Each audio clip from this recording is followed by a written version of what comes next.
भारतीय अरबपति कारोबारी गौतम अडानी के लिए इन दिनों कोई भी अच्छी खबर नहीं मिल रही है। ऐसा मालूम हो रहा है जैसे उनके ऊपर आसमान टूट पड़ा हो। पिछले एक हफ्ते के अंदर अडानी के शेयर्स में जो कमी आ रही है, उसके बाद आज की जो रैंकिंग जारी हुई है उसमें अडानी दुनिया के 22 अमीरों में 22वें नंबर पर पहुंच गए हैं। हफ्ते 10 दिन पहले अडानी दुनिया के तीसरे सबसे अमीर व्यक्ति थे। हिंडनबर्ग रिसर्च की रिपोर्ट जब से आई है, अडानी के शेयरों में लगातार गिरावट जारी है। गौतम अडानी की अभी कुल नेटवर्थ इस वक्त 58 अरब डॉलर है। उनकी कुल नेटवर्थ में अब तक 21.89% की गिरावट दर्ज की गई है, जिसकी रकम 16.3 अरब डॉलर है। फोर्ब्स की रियल टाइम अरबपति की सूची में सबसे अमीर कारोबारी मुकेश अंबानी है, भारत की तरफ से दुनिया में, जो इस समय 11वें पायदान पर है। मुकेश अंबानी की कुल नेटवर्थ 82.7 अरब डॉलर है। उनकी नेटवर्थ में भी 56.8 करोड़ की गिरावट दर्ज की गई है। एक और बड़ी खबर अडानी के खिलाफ ऑस्ट्रेलिया की तरफ से है, और वो ऑस्ट्रेलिया का जो कॉरपोरेट नियामक है, उसने अडानी के जो शेयर्स हैं उनकी जांच करने की, उनकी समीक्षा करने की मंजूरी दी है, और वहां पर अब अडानी समूह की जांच होगी कि फिर इसकी जो फर्म है अडानी की, वो किस तरह से वित्तीय लेन देनों में घोटालेबाजी, घपलेबाजी या फ्रॉड करती रही है। हिंडनबर्ग की रिपोर्ट में टैक्स हेवन समझे जाने वाले देशों में स्थापित कंपनियों के अनुचित और व्यापक उपयोग का आरोप लगाया गया है, और कर्ज के उच्च स्तर को लेकर चिंता व्यक्त की थी। अडानी समूह अपनी ऑस्ट्रेलियाई इकाई ब्रावर्स के माध्यम से ऑस्ट्रेलिया में व्यवसाय करता है। ये क्वींसलैंड में एक कोयला खदान का संचालन करता है, और कई सारे टर्मिनल्स का नियंत्रण इनके कब्जे में, इनके पास है, जिनकी ये देखरेख करते हैं। ऑस्ट्रेलिया प्रतिबोध एवं विनिवेश आयोग और देश के कर कार्यालय ने हिंडनबर्ग की रिपोर्ट पर विचार किए जाने की पुष्टि करने से इनकार किया है, लेकिन गोपनीयता की शर्तों पर सूत्रों ने पुष्टि की है कि नियामक इसकी समीक्षा कर रहा है। अब अडानी के लिए एक बहुत बुरी खबर और है, वो है अमेरिका से। अमेरिकी बाजार में जो डाउ जोन्स है, उसने 7 फरवरी से गौतम अडानी एंटरप्राइजेज के शेयरों को हटाने की घोषणा कर दी है। इसके बाद अडानी के ऊपर और परेशानियां बढ़ जाएंगी, क्योंकि अंतर्राष्ट्रीय स्तर पर इस वक्त एक जैसा भारत में फिलहाल ऐसा कोई माहौल नहीं देखा जा रहा है अडानी के खिलाफ। वो सोशल मीडिया पर और विपक्षी पार्टियों में है जो सवाल उठा रहे हैं, लेकिन अंतर्राष्ट्रीय स्तर पर जो एजेंसियां हैं और सरकारें हैं जो ख़ास तौर से बाज़ार को देखती हैं, फाइनेंस को देखती हैं, कारोबार अर्थव्यवस्था को देखती हैं, उनमें बहुत भयानक तरीके से ये चिंता है कि इतनी बड़ी भारत की कंपनी किस तरह से, ये जो रिपोर्ट आई है हिंडनबर्ग की और जो खुलासे हुए हैं, तो जब से उनको ये पता चला है कि ये किस तरह से फ्रॉड के कारोबार में संलिप्त है, तो वहाँ भी इसको लेकर के जांच वगैरह शुरू हो गई है। तो आज जो अमेरिकी जो डाउ जोन्स है शेयर बाजार, उसने 7 फरवरी से अडानी एंटरप्राइजेज के शेयरों को हटाने का ऐलान कर दिया है कि अब वहाँ पर इनकी कंपनियों को लिस्ट से हटा दिया जाएगा, और ये अब कारोबार नहीं कर पाएंगी वहाँ पर। टीएमसी सांसद ने इस बात को लेकर के सवाल किया। उन्होंने एनएसई शेयरों की इंडेक्स सदस्यता का पूर्व मूल्यांकन क्यों नहीं किया जा रहा है, इसको लेकर सवाल किया। उन्होंने ट्विटर पर स्टॉक मैनिपुलेशन और अकाउंट फ्रॉड के आरोपों के कारण S&P डाउ जोन्स ने अडानी एंटरप्राइजेज को डाउ जोन्स सूचकांक से हटा दिया है। एनएसई इंडिया अडानी शेयरों की इंडेक्स सदस्यता का पूर्व मूल्यांकन क्यों नहीं कर रहा है, जबकि अंतर्राष्ट्रीय है। तो वही अडानी के जो प्रकरण जब से सामने आया है, इसको लेकर के भारत की तमाम विपक्षी पार्टियां, Congress party, Samajwadi party, BSP और टीएमसी, आरजेडी, जेडीयू और जितनी बड़ी पार्टियां हैं वो सभी बार बार सवाल उठा रही हैं। और संसद का चूँकि ये बजट सत्र चल रहा है और चौथा दिन है, उसमें आज एक बार फिर से विपक्षी पार्टियों ने संसद में इस अडानी प्रकरण को लेकर के जांच की और चर्चा की बात को लेकर के सवाल उठाया।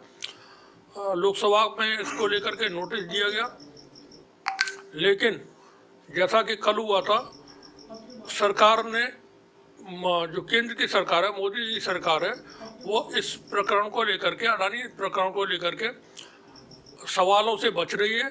जैसा कि पूर्व में भी होता रहा है और देखा जाता रहा है कि वो राफेल का मसला हो, कश्मीर से 370 हटाने का मामला हो, सीए एनआरसी का मसला हो, या किसानों को लेकर जो आंदोलन हुआ था एमएसपी को लेकर, उन मुद्दों पर संसद में चर्चा नहीं होने दी गई थी। और जैसा कि राहुल गांधी अपनी भारत जोड़ो यात्रा के दौरान बताते रहे कि हमें संसद में नहीं बोलने दिया था, इसलिए हम सड़क पर आए हैं ताकि लोगों से संवाद कर सकें। तो आज भी दूसरे दिन, संसद के सत्र के दूसरे दिन, आज भी देखने को मिला कि सरकार ने इस पर कोई किसी तरह की बातचीत करने के लिए विपक्ष को अनुमति नहीं मिलने दी। इस बात को लेकर के संसद में विपक्ष की ओर से भारी हंगामा होता रहा और अब 6 फरवरी तक के लिए संसद की कार्रवाई को स्थगित कर दिया गया है। सुबह को जो कार्रवाई शुरू हुई थी, उसके बाद जो कांग्रेस के बड़े लीडर हैं शशि थरूर, उन्होंने कहा कि विपक्षी दल चाहते हैं कि जो स्टॉक मार्केट गिर रहे हैं उस पर चर्चा हो, जनता का पैसा एलआईसी और अन्य सरकारी संस्थानों में है। उन्होंने चीनी, महंगाई, बेरोजगारी पर चर्चा नहीं होने दी। जिस भी मुद्दे पर उन्हें लगता है वे शर्मिंदा होंगे, उस पर चर्चा नहीं होने देते हैं, ऐसा शशि थरूर बोल रहे हैं। अडानी के मसले पर 16 पार्टियां, जो विपक्ष की 16 पार्टियां हैं, वो सरकार के खिलाफ इस वक्त लामबंद है और सवाल उठा रही हैं और संसद में चाहती हैं कि इस मुद्दे को लेकर के चर्चा हो।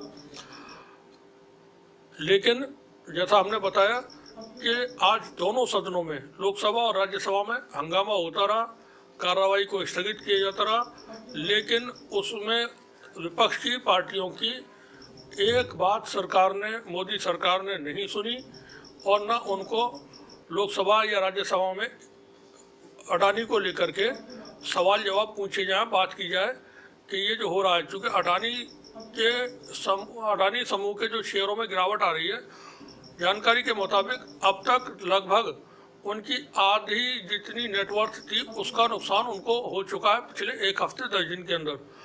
तो भविष्य में आने वाले वक्त में, चूँकि वो तीसरे नंबर पर थे और अब 22वें नंबर पर पहुंच गए, तो ये गिरावट आगे भी जारी रहने की संभावना है।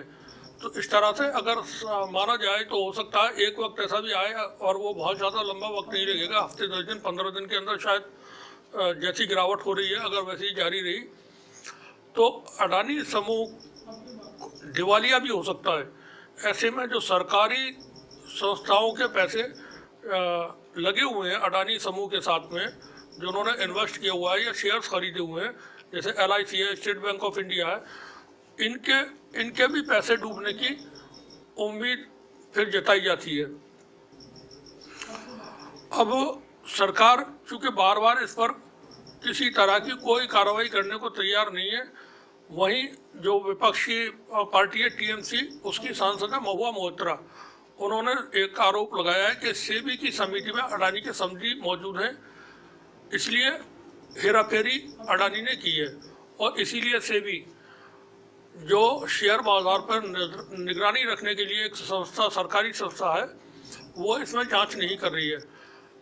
खबर इस तरह से है कि अमेरिका की हिंडनबर्ग रिसर्च एजेंसी द्वारा जाने माने उद्योगपति गौतम अडानी पर स्टॉक में हेराफेरी और लेखा गड़बड़ी के आरोप लगने के बाद इस पर सियासत तेज हो गई है।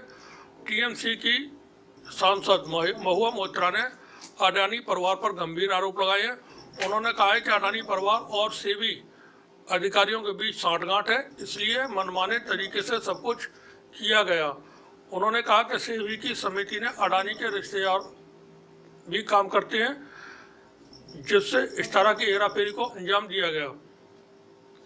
अभी अडानी के समधी कौन है उसको महुआ मोइत्रा ने बताया है। उन्होंने कहा कि अडानी के समधी मशहूर वकील सिरिल श्रॉफ सेबी की समिति में काम करते हैं। सिरिल श्रॉफ की बेटी की शादी उद्योगपति गौतम अडानी के बेटे से हुई है।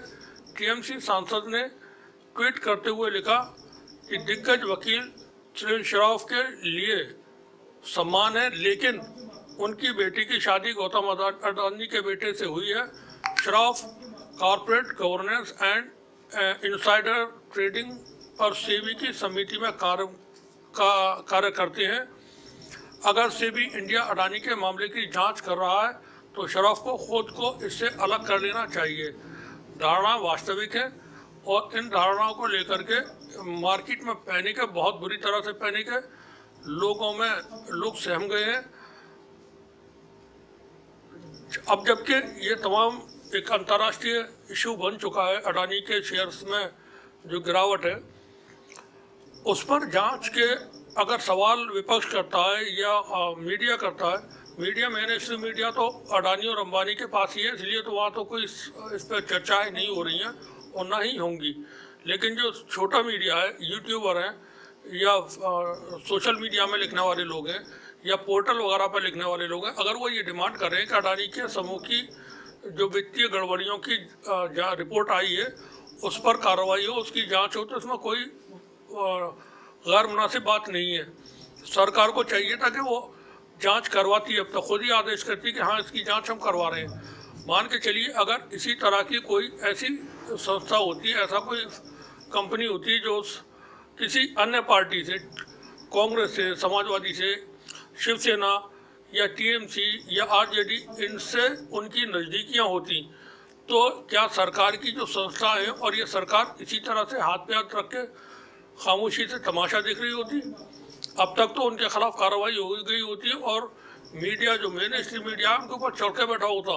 रोज़ाना डिबेट प्राइम टाइम में इसी को लेकर के हो रही होती कि देखें कांग्रेस के करीबी कारोबारी ने ये फ्रॉड के काम किए हैं या टीएमसी के करीबी कारोबारी ने ये फ्रॉड के काम किए हैं। दरअसल ये जो कॉरपोरेट है, ये सिंडिकेट माफिया, जिस तरह से गॉडफादर में माफिया था, तो उस तरह से ये कारोबार करते हैं और कर रहे हैं। ये कोई कारोबारी नहीं है, इनका पूरा का पूरा जो नेटवर्क है वो पूरा एक सिंडिकेट है और वो क्रिमिनल्स का सिंडिकेट है। क्योंकि अडानी के भाई गौतम अडानी जो है, उनके भाई जिनके नाम लिए जा रहे हैं, राजेश अडानी और दूसरे विनोद अडानी, उनके नाम पे, एक के नाम पे 36 कंपनियां मौजूद हैं मॉरिशस और दूसरे कंट्रीज में, और दूसरे भाई के नाम पे अलग कंपनियां साइप्रस और दूसरे देशों में जो नाम आए हैं वहाँ पर बनी हैं और ये फेक कंपनियां हैं। तो जहाँ सरकार ने कहा था कि हम फेक कंपनियों के खिलाफ कार्रवाई करेंगे और उनको हम बैन करेंगे और उनके खिलाफ उनको काम नहीं करने देंगे, उनको रोका जाएगा, तो ये कंपनियां बंद कैसे गई? क्या सेबी को अब तक इस बारे में जानकारी नहीं थी? और अगर जानकारी थी तो उन्होंने इतने वक्त तक छिपाए क्यों रहा? और जब अब पूरा प्रकरण सामने आ चुका है तो इसकी जांच के लिए कदम क्यों नहीं उठाए जा रहे? ये सवाल बने हुए हैं, बने रहेंगे। देखते रहिए, बने रहिए हमारे साथ, किसी जंग न्यूज़। शुक्रिया।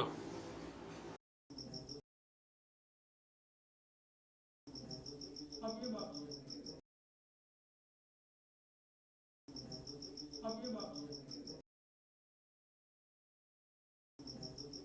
बात